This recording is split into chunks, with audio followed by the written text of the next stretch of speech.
Mata air di bayangan bukit. Audiobook, novel silat. Cerita, Esa Mintarja. Bab 11. Lewat tengah malam, Jelit Heng berpacu meninggalkan rumah saudagar itu. Ia harus berlomba dengan waktu. Pagi-pagi benar ia harus sudah berada di kota raja. Tetapi waktunya tidak terlalu mendesak, desis Jelit Heng sambil menengadahkan wajahnya, memandang bintang-bintang di langit. Seperti yang pernah dipelajarinya, ia dapat melihat waktu dengan memperhatikan letak bintang-bintang yang bergeser di langit. Namun demikian, Jelit Heng tidak memperlambat lari kudanya, yang suara derap kakinya, bagaikan mengoyak kesepian malam yang dalam. Tetapi tiba-tiba saja Jelit Heng mengerutkan keningnya, ia mulai menarik kekang kudanya, sehingga derap kakinya menjadi semakin lambat. Sehingga akhirnya berhenti sama sekali. Beberapa puluh langkah di hadapannya, ia melihat beberapa orang terlibat dalam perkelahian yang sengit. Tetapi Jelit Heng masih belum mengetahui dengan pasti, apakah yang sebenarnya terjadi. Karena itu, ia pun harus berhati-hati. Mungkin ia tidak mempunyai kepentingan apapun juga. Tetapi mungkin ia akan terlibat ke dalamnya. Sejenak Jelit Heng mengamati perkelahian itu. Meskipun malam cukup gelap, namun ketajaman matanya dapat menangkap peristiwa itu dengan jelas. Sejenak kemudian Jelit Heng pun meloncat turun dari kudanya. Ditambatkannya kudanya pada sebatang pohon perdu di pinggir jalan. Selangkah-selangkah ia maju mendekat. Jelit Heng ingin melihat, apakah di antara mereka yang terlibat ada yang pernah dikenalnya. Dalam pada itu, orang-orang yang sedang berkelahi itu pun telah melihat kehadirannya. Mereka menjadi berdebar-debar, karena perkelahian yang seakan-akan telah seimbang itu tentu akan segera berubah, jika ada orang lain yang memilih salah satu pihak untuk dibantunya. "Siapa kau hai pendatang?" Tiba-tiba Jelit Heng mendengar seseorang di antara mereka yang bertempur itu berteriak. Jelit Heng mengerutkan keningnya. Tetapi dia sempat mengetahui, yang bertanya kepadanya adalah seorang yang bertubuh tinggi kekurus-kurusan, yang bertempur dengan senjata yang tidak begitu banyak dipergunakan. Dua potong besi yang satu sama lain dihubungkan dengan seutas rantai. Namun nampaknya senjata itu sangat berbahaya di tangan orang yang bertubuh tinggi kekurus-kurusan itu. Sekali-kali kedua potong besi itu berada di kedua tangannya. Namun kadang-kadang sepotong di antaranya terlepas dan berputar menyambar-nyambar. "Apa yang kalian perebutkan?" bertanya Jelit Heng kemudian. "Jangan hiraukan kami," jawab yang lain. Tetapi jawaban itu benar-benar telah mengejutkan Jelit Heng, dengan seksama ia memperhatikan orang yang suaranya pernah dikenalnya itu. "Cempaka," desis Jelit Heng yang hanya dapat didengarnya sendiri. Sejenak Jelit Heng termangu-mangu, ia mencoba menilai, apakah yang sedang dihadapi, dan apakah sebaiknya yang harus dilakukan. Tetapi ia sudah berada di tempat yang jauh dari Lomba Wetan dan Lumban Kulon. Ia sudah jauh dari sepasang bukit mati, sehingga Cempaka tentu tidak akan menghubungkannya dengan orang yang disangkanya pengikut Darwerdi, yang pernah dikejarnya, tetapi tidak dapat ditangkapnya. "Jika kau ingin lewat, lewatlah," terdengar suara orang yang bertubuh tinggi kekurus-kurusan yang sedang bertempur dengan orang yang menyebut dirinya Cempaka itu. "Pergilah," teriak Cempaka kemudian. Tetapi Jelit Heng masih tetap berdiri di tempatnya. Dari pengamatannya yang singkat, ia segera melihat bahwa Cempaka bersama dua orang kawannya harus bertempur melawan 5 orang lawan. Namun agaknya keseimbangan pertempuran itu tidak segera berubah, sehingga sulit untuk mengetahui pihak manakah yang akan menang. Sejenak Jelit Heng masih termangu-mangu. Namun kemudian katanya, "Apakah aku dapat berdiam diri melihat perkelahian semacam ini? Meskipun aku tidak mengetahui persoalannya, tetapi aku berhak mengajukan permohonan agar perkelahian ini dihentikan. Apakah tidak ada cara lain yang lebih baik dari berkelahi dan saling membunuh?" "Persetan," jawab orang yang kekurus-kurusan itu. "Bukan urusanmu." Tetapi Jelit Heng berkata pula, "Itu adalah persoalan setiap orang. Karena kalian dan aku adalah sesama titah yang disebut manusia." "Jangan sesorah," bentak orang yang kekurus-kurusan itu sambil bertempur. "Pergilah jika kau tidak ingin mengalami nasib buruk di sini." Jelit Heng terdiam sejenak. Hampir saja ia memanggil nama orang yang menyebut dirinya Cempaka.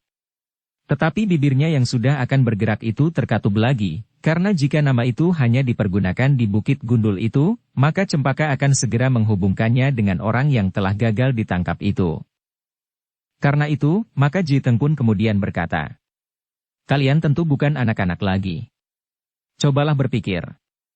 Apakah yang sebenarnya terjadi? Diam kau, orang yang tinggi kekurus-kurusan itu berteriak. Jlit Heng termangu-mangu sejenak. Ia berkepentingan dengan orang yang disebutnya bernama Cempaka itu. Karena itu, maka dengan cepat ia mencoba mengambil sikap yang paling baik.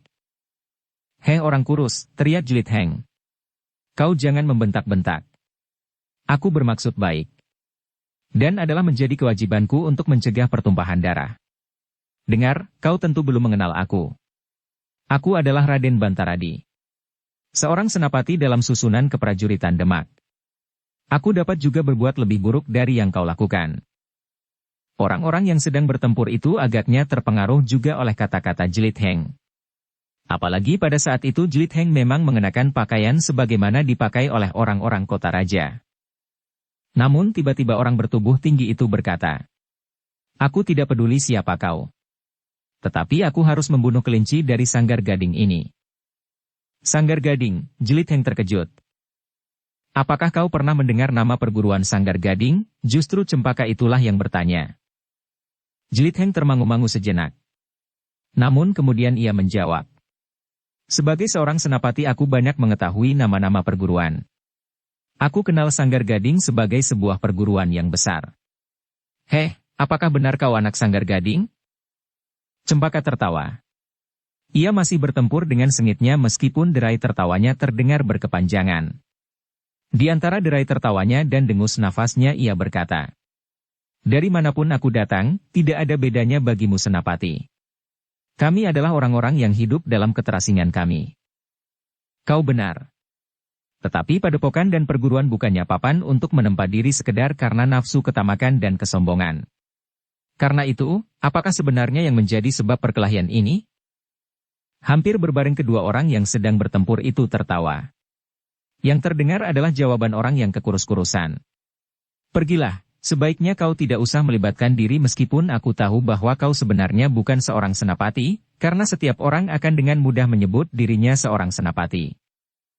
Jlit Heng menarik nafas dalam-dalam. Kemudian katanya, "Aku tidak akan memaksamu untuk percaya. Dan aku pun tidak akan memaksamu untuk berhenti berkelahi. Yang akan mati, matilah dalam pertempuran itu. Yang tetap hidup, biarlah hidup. Aku tidak mempunyai urusan dengan kalian." Jiten pun kemudian melangkah menepi dan duduk di atas sebuah batu di pinggir jalan sambil memperhatikan perkelahian itu. "Kenapa kau tidak segera pergi bertanya orang yang kekurus-kurusan sambil bertempur. "Jangan urusi aku. Uruslah tugas dan kewajibanmu sendiri. Jika kau harus bertempur, bertempurlah. Aku ingin duduk di sini melihat apa yang akan terjadi. Aku ingin tahu pasti siapakah yang akan kalah dan siapakah yang akan menang. Aku ingin melihat darah memancar dari luka." "Persetan," orang yang kekurus-kurusan itu mengumpat. "Jika lawanku sudah terbunuh, dan kau masih ada di situ, maka kau pun akan aku bunuh." "Baik. Aku akan memperhitungkan akibat itu. Dan aku akan tetap berada di sini," jawab Jlit Heng. Sikap Jlit Heng benar-benar membuat orang yang bertubuh tinggi kekurus-kurusan itu menjadi semakin marah.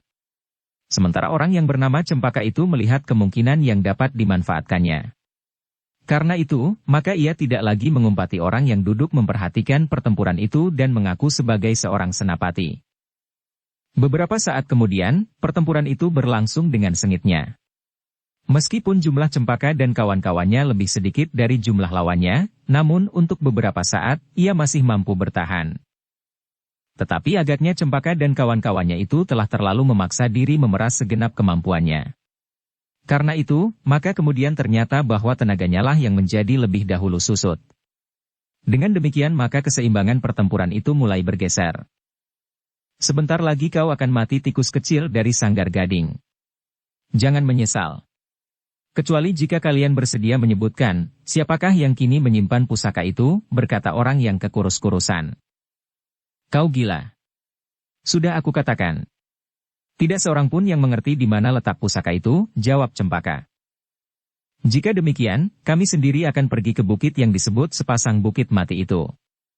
Kami akan menemui anak muda yang dianggap sumber dari segala macam keterangan tentang pusaka itu. Jika kau mau pergi, pergilah. Aku tidak mempunyai sangkut paut. Kenapa kalian memaksa kami bertempur di sini? Bertanya Cempaka. Orang yang bertubuh tinggi kekurus-kurusan itu berkata. Ternyata kau bertanya pula seperti orang gila yang mengaku dirinya senapati itu. Ya. Mungkin sebagian benar. Jilitheng yang duduk di pinggir jalan itu tertawa. Katanya. Berbantahlah sambil berkelahi. Menarik sekali untuk dilihat dan didengarkan. Aku pun menunggu jawab atas pertanyaan itu. Semua sudah gila, teriak orang yang kekurus-kurusan itu. Heh, tikus dari Sanggar Gading. Aku pasti bahwa kau baru datang dari sepasang bukit mati. Kau tentu sudah bertemu dengan anak muda yang dianggap satu-satunya sumber keterangan itu. Kau tentu sudah membicarakan sesuatu syarat bagi penyerahan pusaka itu. Karena itu maka sebaiknya kau tidak usah kembali ke perguruanmu. Dengan demikian jalur antara Sanggar Gading dan anak muda itu akan terputus. Dan kau akan membuat jalur baru, potong orang yang menyebut dirinya Cempaka. Ya. Aku akan membuat jalur baru. Dan akulah satu-satunya orang yang akan mendengar dari mulutnya, di manakah pusaka itu tersimpan. Orang yang menamakan diri Cempaka itu tertawa. Katanya. Aku sudah dapat menebak sejak semula.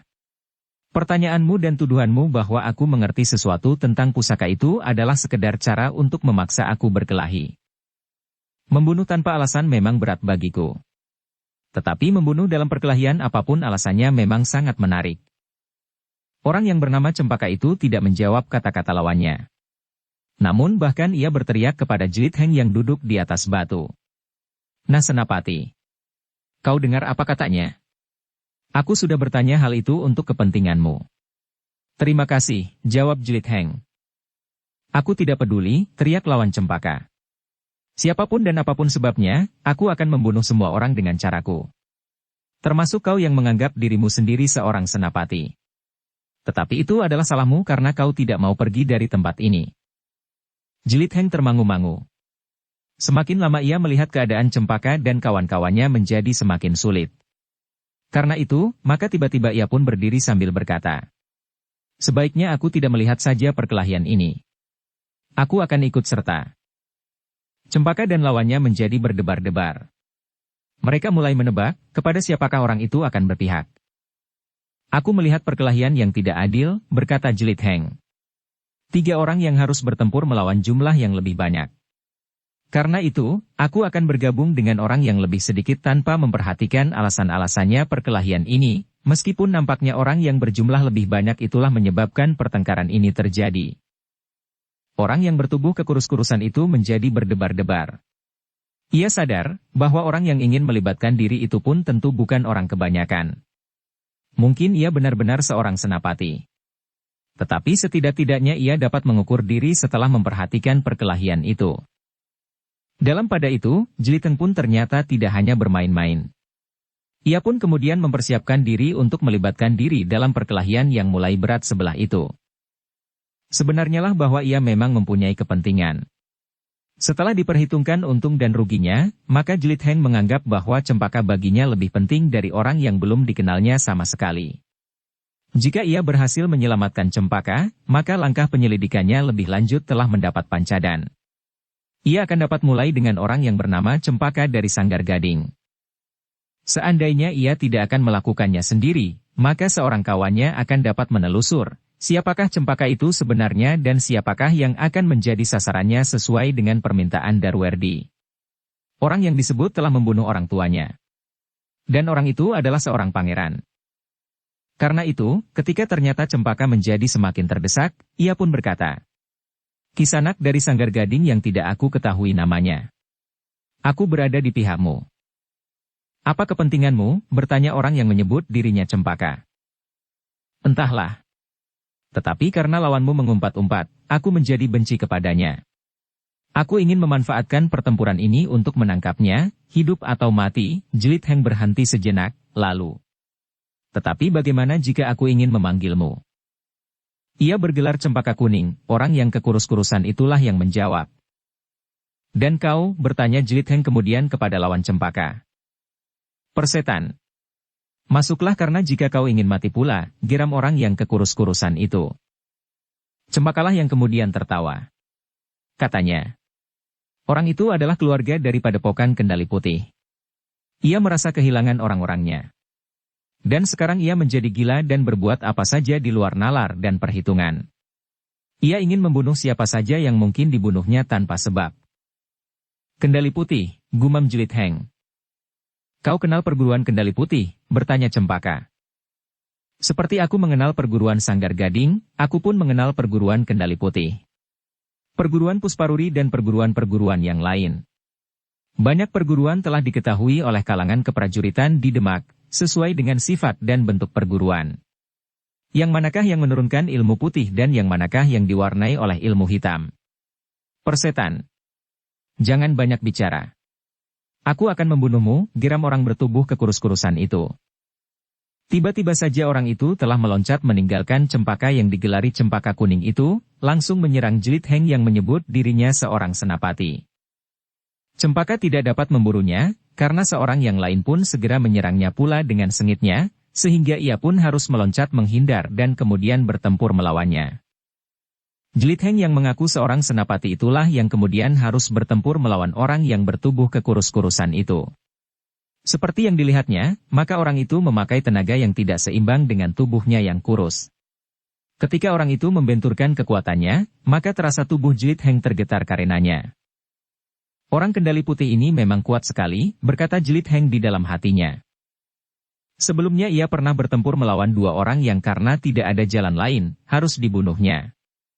Tetapi yang seorang ini mempunyai tataran ilmu yang lebih tinggi, sehingga ia pun harus mengerahkan kemampuannya untuk bertempur seorang melawan seorang. Demikianlah maka pertempuran itu pun menjadi semakin sengit. Cempaka dan kawan-kawannya menjadi lebih mantap menghadapi lawannya yang jumlahnya berkurang. Bahkan kemudian mereka bertiga, segera dapat menemukan keseimbangan pertempuran itu kembali, meskipun mereka telah memeras segenap kemampuan mereka.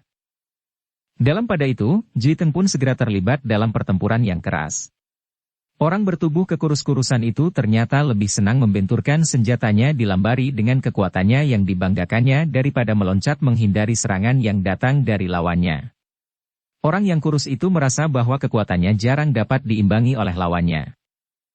Tetapi melawan Cempaka ia sudah merasa bahwa ia tidak dapat membanggakan kekuatannya saja, karena Cempaka Kuning pun memiliki kekuatan melampaui orang kebanyakan.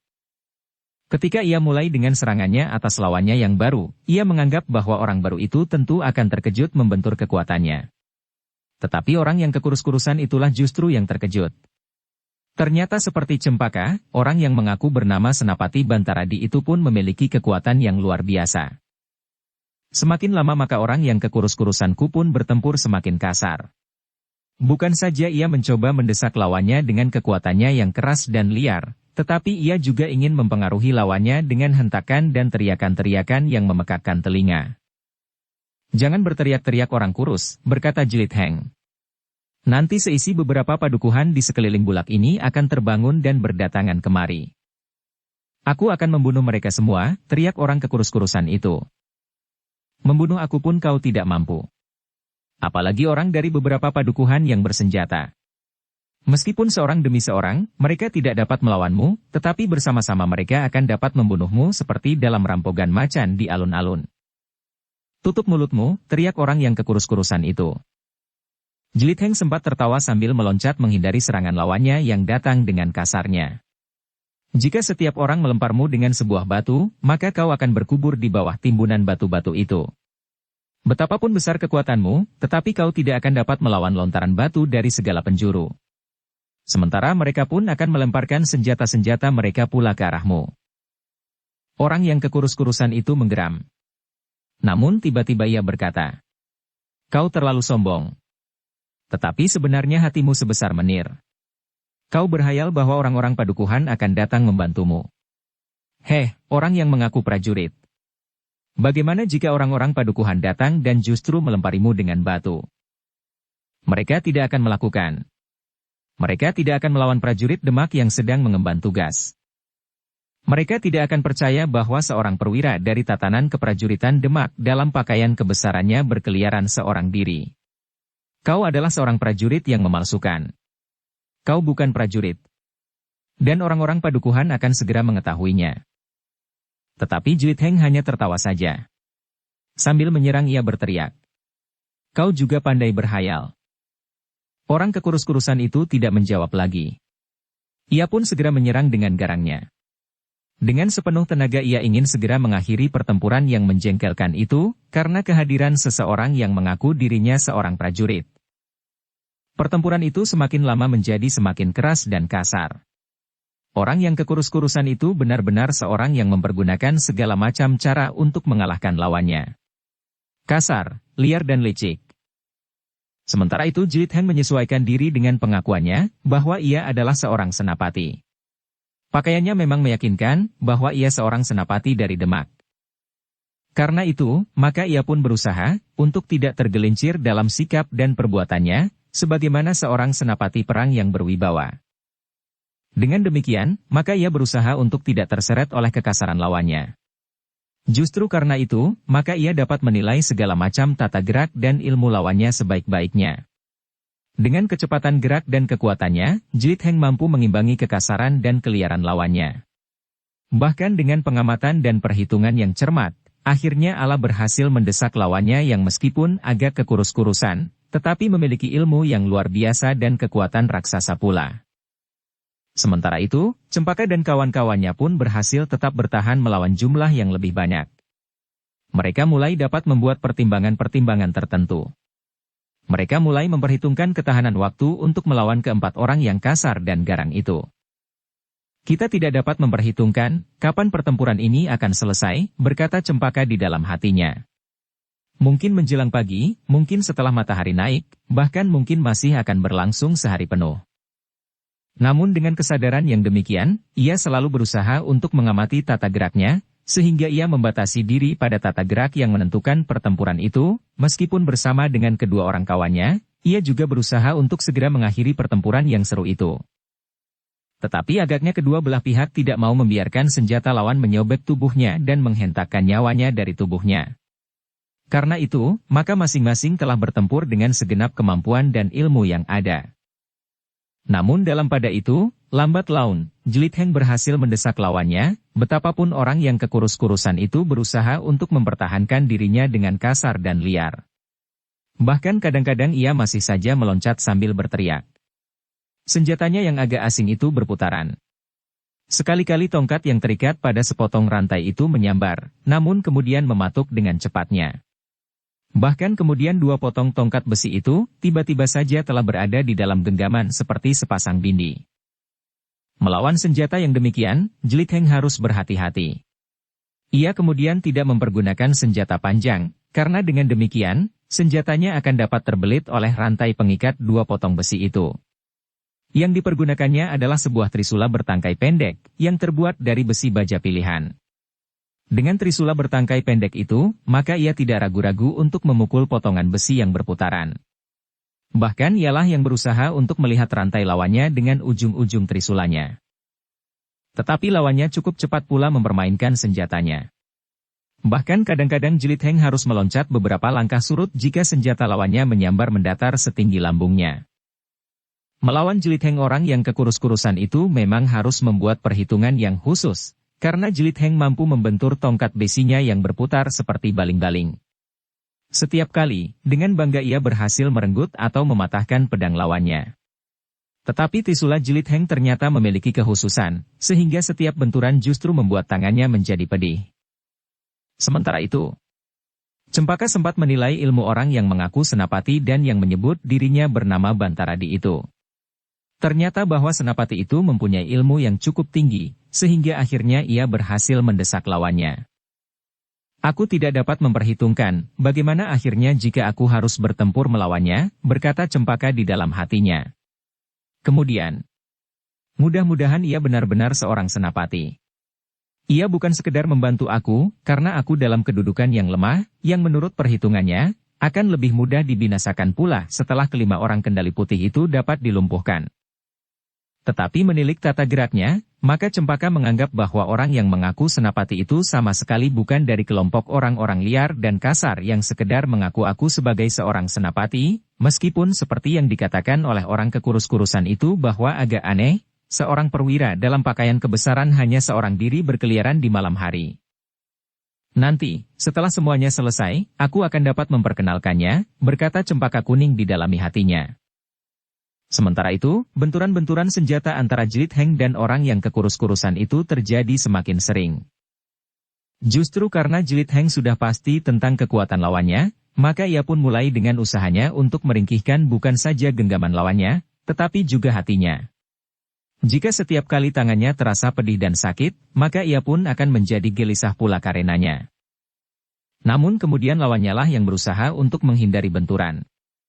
Orang yang kekurus-kurusan itu tidak lagi memutar tongkat besinya pada ujung sepanjang rantai pengikatnya. Tetapi ia lebih banyak menggenggam sepasang senjatanya itu di tangan. Dengan dua potong besi itu, ia berusaha untuk menyerang lawannya tanpa mengadakan benturan kekuatan dengan langsung. Jelit Heng yang mengaku seorang senapati itu pun kemudian bertempur semakin tangkas dan cepat. Trisulanya menyambar-nyambar dan setiap kali mematuk dada lawan dengan dahsyatnya. Lawannya mulai terdorong surut oleh serangan-serangan Jelit Heng yang membadai.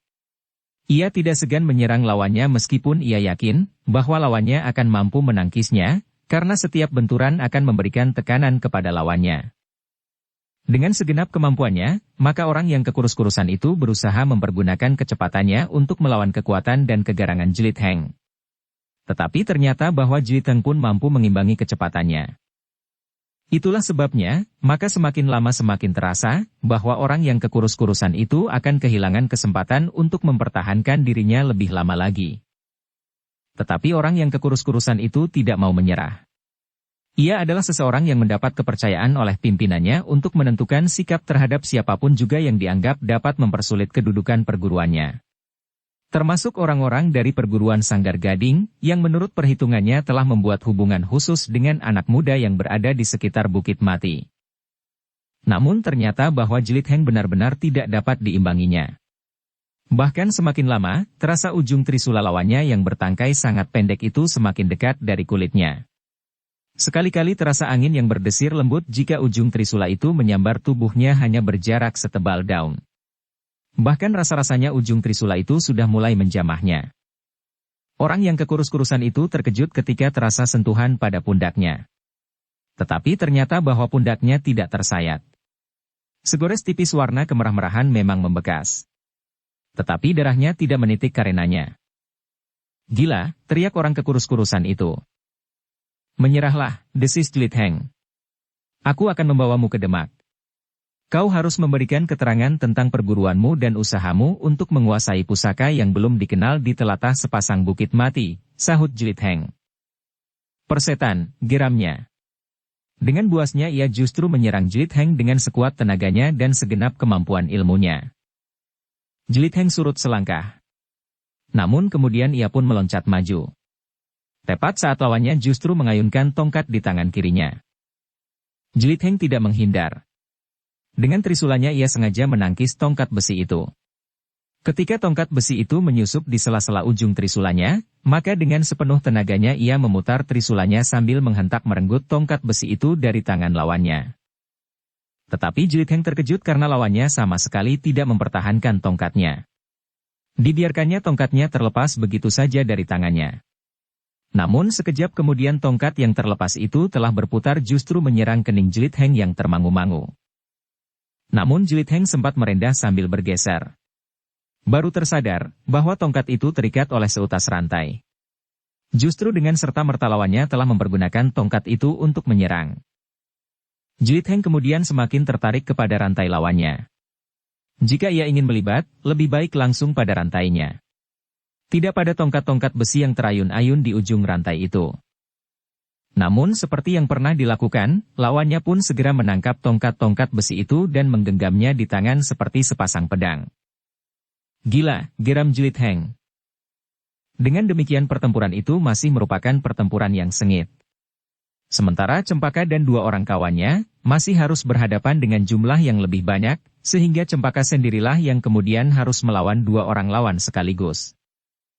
Tetapi keduanya bukan orang-orang sekuat orang kekurus-kurusan itu. Sehingga meskipun dengan memaksakan diri dan memeras segenap tenaga dan kemampuan, Cempaka masih berhasil mempertahankan dirinya. Sementara kawannya yang dua orang itu pun bertempur dengan memeras kemampuan, karena lawan mereka pun adalah orang-orang yang memiliki kelebihan dari orang kebanyakan. Namun dalam pada itu, Jlit Heng yang semakin mendesak lawannya, justru merasa dirinya dikejar pula oleh waktu. Itulah sebabnya, maka ia pun bertempur semakin garang. Trisulanya menyambar-nyambar semakin cepat menyusup di antara kedua ujung tongkat besi orang-orang kekurus-kurusan itu. Bahkan di antara putaran tongkat yang dahsyat itu di ujung rantai pengikatnya. Ketika Jlit Heng berhasil memukul tongkat di tangan kiri lawannya, maka ia dengan serta-merta telah meloncat maju selangkah. Tiba-tiba saja kakinya terayun deras sekali mengarah lambung. Tetapi lawannya tidak membiarkan lambungnya dihantam kaki Jlit Heng. Dengan tongkat di tangan kanan, lawannya menangkis serangan kaki Jlit Heng. Tetapi ternyata bahwa Jlit Heng telah menarik serangannya. Ia meloncat dan berputar setengah lingkaran. Trisulanya berputar seiring dengan putaran tubuhnya. Kemudian dengan derasnya terayun langsung ke kepala lawannya. Tetapi ternyata lawannya pun mampu bergerak cepat. Dengan tangkasnya ia telah menggenggam pangkal tongkatnya. Dengan merentang rantainya ia melindungi kepalanya. Sementara itu, trisula Jlit Heng telah terayun deras sekali. Ketika trisulanya menyentuh rantai itu, terasa rantai itu mengendor. Namun tiba-tiba saja orang kekurus-kurusan itu menghentakkan tangannya sehingga rantai itu menegang dengan tiba-tiba. Untunglah bahwa Jlit Heng cukup cepat sehingga trisulanya tidak terpental dari tangannya. Namun dalam pada itu, lawannya yang kekurus-kurusan itu akhirnya tidak dapat mengimbangi kenyataan, bahwa akhirnya ia tidak akan dapat mempertahankan diri lebih lama lagi. Karena itulah, maka ia mulai memikirkan jalan yang paling baik untuk menyelamatkan diri. Jlit Heng yang masih belum memperhitungkan kemungkinan itu, terkejut ketika tiba-tiba saja ia mendengar isyarat dari mulut lawannya. Demikian tiba-tiba dan disusul dengan loncatan surut dan kemudian langkah-langkah panjang menghindarkan diri dari arena perkelahian, diikuti oleh kawannya. Mula-mula Jlit Heng berusaha untuk mengejarnya. Namun akhirnya ia menyadari kepentingannya. Ia harus segera berada di Demak dan segera pula kembali ke Padukuhan Lumban. Karena itu, maka niatnya untuk mengejar lawannya itu pun diurungkannya. Karena Jlit Heng kemudian berhenti, maka Cempaka dan kawan-kawannya pun berhenti pula. Meskipun demikian, nampak betapa mereka menjadi kecewa. Namun tidak seorang pun di antara mereka yang menanyakannya kepada Jlit Heng, karena mereka sadar bahwa mereka tidak berhak untuk menuntut agar Jlit Heng melakukan tindakan lebih jauh lagi dari yang sudah dikerjakan. Tetapi agaknya Jlit Heng mengetahui perasaan Cempaka dan kawan-kawannya sehingga ia berusaha menjelaskan sikapnya. Aku tidak perlu mengejar mereka. Bahwa aku sudah tahu tenteng mereka, itu sudah cukup. Karena pada setiap saat aku akan dapat mengambil tindakan atas perguruan Kendali Putih. Cempaka menarik nafas dalam-dalam. Namun ia mengangguk sambil berkata, "Terserah kepadamu.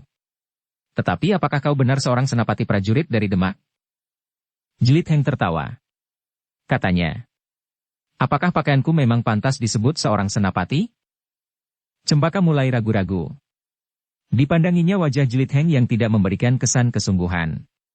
Bahkan sambil tertawa ia berkata, "Seharusnya kau dapat membedakan, apakah aku benar-benar seorang senapati atau bukan. Pakaianku memang mirip pakaian seorang prajurit. Tetapi aku bukan seorang prajurit." "Siapakah kau sebenarnya?" bertanya Cempaka. "Aku adalah orang yang kabur kanginan. Orang yang tidak mempunyai tempat tinggal dan tidak mempunyai kepentingan apapun juga. Aku melihatkan diri karena aku melihat ketidakadilan. Kau bertiga harus melawan 5 orang sehingga pertempuran itu menjadi berat sebelah. Heh, apakah kau memang dari perguruan Sanggar Gading?" "Ya," Cempaka tidak dapat ingkar lagi. Jlit Heng menarik nafas dalam-dalam. Satu keterangan telah didapatkannya. Cempaka adalah orang Sanggar Gading. "Aku mengucapkan terima kasih atas pertolonganmu," berkata Cempaka kemudian. "Itu tidak pening. Tetapi apakah sebenarnya yang menyebabkan kalian bertempur dengan orang-orang Kendali Putih? Kau sudah mendengar sebagian dari persoalan itu?" "Ya," Jlit Heng menarik nafas dalam-dalam. "Tetapi apakah arti pusaka yang kalian perebutkan itu? Apakah pusaka itu mempunyai nilai gaib yang dapat membuat seseorang menjadi sesembahan, atau membuat seseorang menjadi pilih tanding, atau nilai-nilai yang lain?" Jlit Heng mengerutkan keringnya ketika ia melihat Cempaka tersenyum. Tetapi Cempaka kemudian berkata, "Aku tidak tahu. Tetapi pusaka itu penting sekali bagi perguruan Sanggar Gading. Dan kau sudah mendapatkannya?" Cempaka itu pun tiba-tiba telah tertawa. Katanya, belum. Dan aku berkata sebenarnya, bahwa aku belum mendapatkan pusaka itu. Jelit Heng mengangguk-angguk. Namun ia pun kemudian tertawa pula. Justru berkepanjangan. Di antara derai tertawanya ia berkata, alangkah lucunya. Kalian sudah mempertaruhkan nyawa kalian untuk sesuatu yang tidak jelas. Apakah artinya itu bukan suatu kedunguan atau bahkan kegilaan? Kita memang orang-orang gila. Tetapi memperebutkan pusaka itu bukan suatu kegilaan yang lebih gila dari kegilaanmu mencampuri persoalanku yang dapat merenggut nyawamu juga, berkata Cempaka. Jelit Heng menarik nafas dalam-dalam. Katanya, aku hanya ingin menolongmu. Jika kau tersinggung dengan istilah itu, baiklah aku katakan lagi, bahwa aku tidak senang melihat ketidakadilan. Aku sama sekali tidak berkepentingan dengan pusaka itu dan segala tingkah lakumu kemudian. Aku akan meneruskan perjalananku. Mungkin aku akan singgah di Demak. Mungkin tidak. Tetapi mungkin aku justru akan singgah di perguruan Sanggar Gading. Pergilah ke sana. Tandangmu membuat aku tertarik kepadamu. Jika kau bersedia, bergabunglah dengan kami. Ada tugas penting yang akan kami lakukan, berkata Cempaka. Jelit Heng termangu-mangu sejenak. Namun kemudian ia bertanya. Tugas apa? Aku belum tahu pasti. Tetapi jika kau bersedia, datanglah, sambung Cempaka. Dada Jelit Heng menjadi berdebar-debar. Ia teringat pembicaraan Cempaka dengan Darwerdi di Bukit Gundul. Bahkan Darwerdi menuntut imbalan yang mahal dari pusaka yang dijanjikan. Karena itu, sejenak kemudian Jelit Heng berkata, apakah persoalannya ada hubungannya dengan pusaka itu? Jika ada, aku lebih baik tidak ikut campur, karena aku tidak mau terlibat dalam persoalan yang menyangkut banyak pihak. Tetapi jika persoalan itu benar-benar tugas perguruanmu, aku mungkin akan dapat mempertimbangkan. Cempaka memandang Jelit Heng sejenak. Tetapi ia tidak melihat kesan yang mencurigakan pada wajah itu. Dalam keremangan malam ia melihat, seakan-akan Jelit Heng berkata dengan jujur dan tanpa maksud tertentu. Karena itu, maka ia pun kemudian menjawab. Tidak. Tidak ada sangkut pautnya dengan pusaka itu. Tetapi yang harus kami lakukan adalah persoalan yang menyangkut harga diri perguruan Sanggar Gading. Dendam? Kebencian? Atau menyangkut harta, benda? Harga diri, sahut Cempaka. Tetapi aku tidak tahu pasti. Jelit Heng mengangguk-angguk. Ia melihat satu kemungkinan untuk maju selangkah dalam tugasnya. Tetapi ia pun melihat bahaya yang tersembunyi di balik kemungkinan itu. Sambil mengangguk-angguk ia pun kemudian berkata, Kisanak, mungkin aku akan benar-benar datang ke padepokanmu. Mungkin aku akan dapat berbuat sesuatu. Tetapi keterlibatanku memerlukan kejelasan, sehingga aku tidak akan salah sasaran. Mungkin yang telah menyentuh harga dirimu itu justru orang yang pernah aku kenal baik, atau malahan sahabat-sahabatku. Tetapi hal itu dapat aku bicarakan kelak jika benar-benar aku sempat datang ke Sanggar Gading. Kau orang yang aneh. Apakah keterlibatanmu kali ini mempunyai alasan dan landasan yang jelas? Kau tidak mengenal aku dan kau pun tidak mengenal orang-orang Kendali Putih. Tetapi kau langsung terjun di gelanggang perselisihan ini. Tetapi bagiku cukup jelas. Orang-orang Kendali Putih itu bukan sanak kadangku. Bukan sahabat-sahabatku dan bukan saudara-saudara seperguruanku, jawab Jelit Heng. Cempaka mengangguk-angguk. Katanya, baiklah. Jika kau ingin datang, datanglah. Tetapi yang akan kami lakukan tidak akan menunggu sampai waktu yang lebih dari yang sudah ditentukan. Sesuatu. Tetapi keterlibatanku memerlukan kejelasan, sehingga aku tidak akan salah sasaran. Mungkin yang telah menyentuh harga dirimu itu justru orang yang pernah aku kenal baik, atau malahan sahabat-sahabatku. Tetapi hal itu dapat aku bicarakan kelak jika benar-benar aku sempat datang ke Sanggar Gading. Jelit Heng mengangguk-angguk. Katanya, aku akan datang pada waktu yang kau tentukan. Jika dalam 10 hari itu aku tidak datang, maka mungkin aku sudah berada di tempat yang jauh. Mungkin aku sudah berada di Tuban atau mungkin di Belambangan. Bahkan mungkin aku sudah menyeberang ke Bali. Cempaka mengerutkan keningnya. Namun ia pun kemudian mengangguk-angguk. Katanya, terserahlah kepadamu. Tetapi siapa namamu? Namaku memang Bantaradi. Tetapi aku bukan senapati Demak seperti yang aku katakan. Pertemuan kita mungkin ada gunanya. Tetapi mungkin tidak berkelanjutan apapun juga, berkata Jelit Heng kemudian. Aku minta diri. Aku akan melanjutkan perjalananku yang masih sangat jauh, karena perjalananku memang tanpa batas. Cempaka tidak menahannya lagi. Ia memandang Jelit Heng dengan kening yang berkerut. Ia melihat sesuatu yang asing pada anak muda itu. Dan nampaknya Jelit Heng telah berhasil menimbulkan anggapan bahwa ia sama sekali tidak bersangkut paut dengan pusaka yang sedang menjadi rebutan di antara beberapa golongan itu. Sejenak kemudian Jelit Heng telah meloncat ke punggung kudanya dan kemudian berkata, "Berhati-hatilah menghadapi orang-orang Kendali Putih. Heh, apakah kau akan mengajak aku datang ke Padepokan Kendali Putih sebelum 10 hari ini?" Cempaka menjadi ragu-ragu. Tetapi akhirnya ia menggeleng. Tidak. Meskipun aku tidak tahu pasti apa yang akan aku lakukan, karena aku hanya akan melakukannya. Kakak kandungkulah yang mengetahui dengan pasti persoalan yang bagaikan mengindap di dalam jantung perguruan. Jelit Heng mengangguk-angguk. Kemudian sambil menggerakkan kendali kudanya ia berkata, "Kita berpisah. Mudah-mudahan kita dapat bertemu lagi." Cempaka menarik nafas dalam-dalam, ia hanya memandangi saja kuda yang kemudian berlari meninggalkannya membawa Jelit Heng di punggungnya. "Anak muda yang luar biasa," berkata Cempaka. Kedua orang kawannya hanya mengangguk-angguk saja. Ia memiliki tenaga yang cukup besar dan kecepatan bergerak yang mengagumkan. Ia akan dapat menjadi kawan yang baik dalam tugas berat yang mendatang, berkata Cempaka pula. Tetapi kita belum mengenalnya dengan baik, berkata salah seorang dari kawan Cempaka. Aku telah dapat menarik kesimpulan bahwa ia sama sekali tidak bersangkut paut dengan pusaka yang sedang diperebutkan itu. Mungkin ia pun akan mempunyai tuntutan tertentu atau sama sekali tidak, namun sudah tentu tidak berkisar pada pusaka yang bernilai sangat tinggi bagi perguruan kita itu, sahut Cempaka. Agaknya memang demikian. Tetapi jika kemudian ia mendengar serba sedikit tentang pusaka itu, mungkin sikapnya akan berubah. Kita akan menunggunya, desis Cempaka kemudian. Seandainya ia mempunyai maksud tertentu, bukan persoalan yang sulit bagi kita, karena ia hanya seorang diri.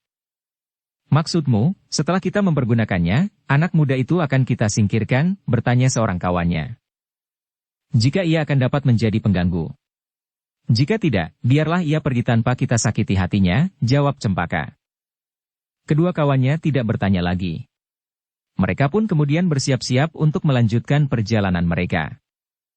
Namun dalam pada itu, Cempaka telah tenggelam ke dalam angan-angannya. Jika ia berhasil memenuhi permintaan Darwerdi, maka ia akan mendapatkan pusaka yang sangat diperlukan oleh saudara tuanya, yang memimpin Padepokan Sanggar Gading. Setidak-tidaknya ia akan mendapat petunjuk pasti untuk menemukan pusaka itu. Karena pada pusaka itu terdapat petunjuk yang sangat berharga. Mungkin tergores pada rangkanya, atau mungkin pada peti tempat pusaka itu disimpan, atau pada selembar kain yang terdapat dalam peti itu pula. Tetapi menurut pendengarannya, bahwa pada pusaka itu terdapat petunjuk, di manakah harta benda yang tidak ternilai harganya telah disimpan. Mungkin pusaka itu memang mempunyai pengaruh gaib, berkata Cempaka di dalam hatinya. Tetapi harta benda yang tidak ternilai itu pun mempunyai daya tarik dapat membuat banyak orang menjadi gila. Tetapi Cempaka tidak mengatakan kepada seorang pun juga dari perguruannya, selain kakak kandungnya. Keduanya berusaha untuk mendapatkan pusaka itu, apapun yang harus mereka lakukan. Seperti juga beberapa perguruan dan beberapa kelompok orang-orang pilihan yang sudah mendengar serba sedikit tentang pusaka itu, telah berusaha untuk menemukannya. Apakah mereka tertarik karena mereka menganggap pusaka itu akan dapat mengangkut mereka ke jenjang kekuasaan tertinggi atau karena mereka memang sudah mengetahui bahwa di samping pusaka itu terdapat harta benda yang sangat besar. Dalam pada itu, Jelit Heng berpacu dengan kencang menuju ke kota raja. Ia sudah mempunyai rencana tersendiri untuk melaksanakan niatnya. Peristiwa yang baru saja terjadi telah menjadi salah satu bahan yang dapat menambah bekal dalam tugasnya. Sebelum matahari terbit, Jelit Heng telah memasuki kota raja. Ia langsung menuju ke sebuah rumah yang cukup besar dengan halaman yang luas, meskipun rumah itu terletak di bagian yang tidak cukup ramai. Tetapi Jelit Heng tidak turun di halaman depan dan menambatkan kudanya pada tonggak di sudut pendapa, Tetapi ia langsung memasuki seketeng sebelah kiri dan masuk ke halaman samping. Seorang penghuni rumah itu terkejut melihat seekor kuda dengan penunggangnya langsung memasuki seketeng. Karena itu, maka ia pun segera menyongsong dan menghentikannya. Jilid Heng tersenyum. Ia pun segera meloncat turun sambil berkata, "Jangan terkejut. Aku ingin bertemu dengan Paman Sri Panular." Orang itu termangu-mangu. Dengan ragu-ragu ia bertanya, "Siapakah Kisanak?" Jilid Heng tersenyum.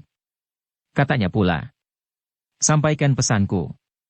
Cepatlah sedikit. Matahari sudah akan terbit." Orang itu masih termangu-mangu. Namun ia pun berpaling ketika seorang perempuan menjelang setengah usia datang menyapa anak muda yang datang berkuda itu. "Kau Ngger.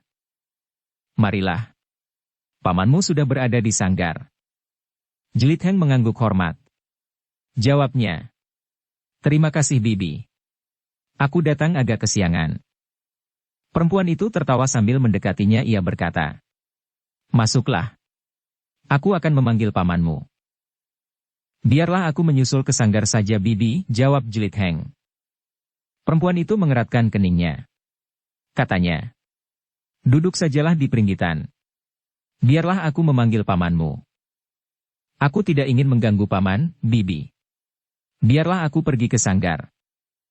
Perempuan itu menarik nafas panjang. Lalu, "Baiklah. Marilah aku bawa kau ke sanggar di belakang." Jiteng pun kemudian menyerahkan kudanya kepada orang yang masih kebingungan. Kemudian mengikuti perempuan itu menuju ke longkangan di belakang. Di belakang longkangan terdapat sebuah bilik yang terpisah. Lewat bilik itu mereka memasuki sebuah ruangan yang cukup luas, berdinding kayu. Agak lebih rapat dari bagian-bagian yang lain dari rumah yang besar itu. "Kakang Sri Panular," terdengar perempuan itu berkata ketika mereka memasuki sebuah pintu. Angger Arya Baskara datang untuk menghadap. Sejenak mereka menunggu. Baru kemudian terdengar jawaban dari keremangan ruangan sanggar. "Aku senang sekali oleh kedatangannya. Marilah Ngger. Mendekatlah." "Masuklah," berkata perempuan itu. "Aku akan menyiapkan jamuan bagi Angger." "Ah," desis Jilid Heng. "Bibi jangan menjadi terlalu sibuk karena kedatanganku." Perempuan itu tersenyum. Katanya, "Tidak Ngger. Sudah seharusnya aku menjamu seorang tamu." "Terima kasih Bibi," jawab Jilid Heng kemudian. Sepeninggal perempuan itu, maka Jilid Heng pun kemudian memasuki sanggar yang masih remang-remang. Di sudut ia melihat seseorang duduk di atas sebuah batu hitam yang dialasi dengan sehelai kulit harimau loreng. "Marilah Ngger," orang yang duduk itu mempersalahkan. Jiteng pun kemudian mendekat. Dengan hormatnya ia membungkuk di hadapan orang yang duduk di atas batu itu sambil berkata, "Aku menyampaikan baktiku paman." Terdengar suasa tertawa tertahan. Lalu, "Silahkan duduk di amben bambu itu Ngger. Kau selalu membuat hatiku menjadi cerah. Semakin sering kau datang, aku tentu akan menjadi semakin muda." Jiteng pun kemudian duduk di sebuah amben beberapa langkah dari batu hitam itu. Di luar sadarnya ia mulai mengedarkan pandangan matanya ke seluruh ruangan yang menjadi semakin terang di saat matahari mulai terbit. "Tidak ada perubahan, apapun juga," berkata orang yang duduk di atas batu hitam itu. Jilid Heng menarik nafas dalam-dalam.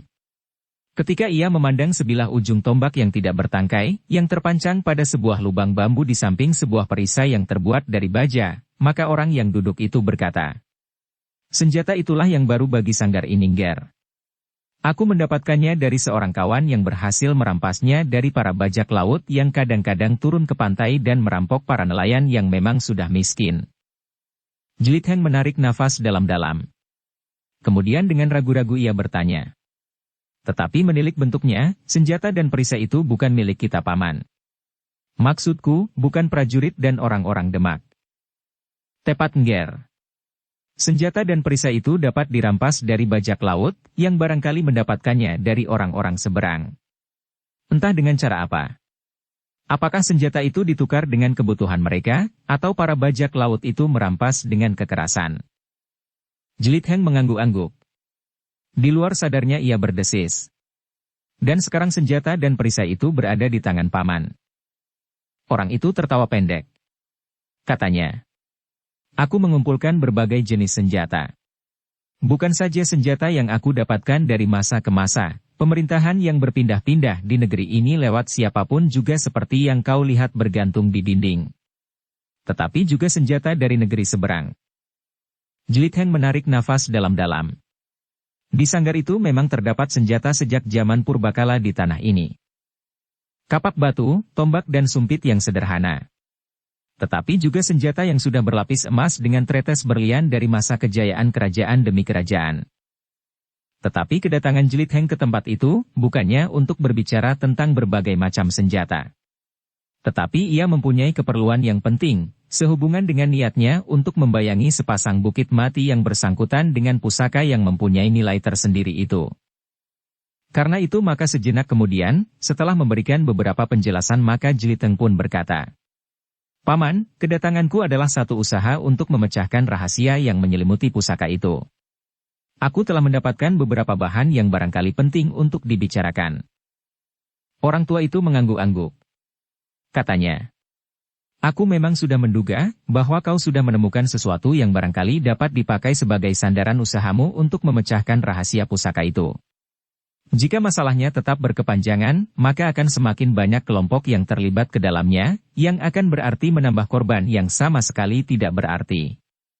Sesuatu yang kecil dan tidak berarti, lewat berita dan cerita mulut ke mulut, akan dapat menjadi sesuatu yang sangat dikagumi. Sepercik api akan dapat dianggap sebagai panasnya luapan gunung yang sedang meledak. Agaknya demikian juga tentang pusaka itu, Paman.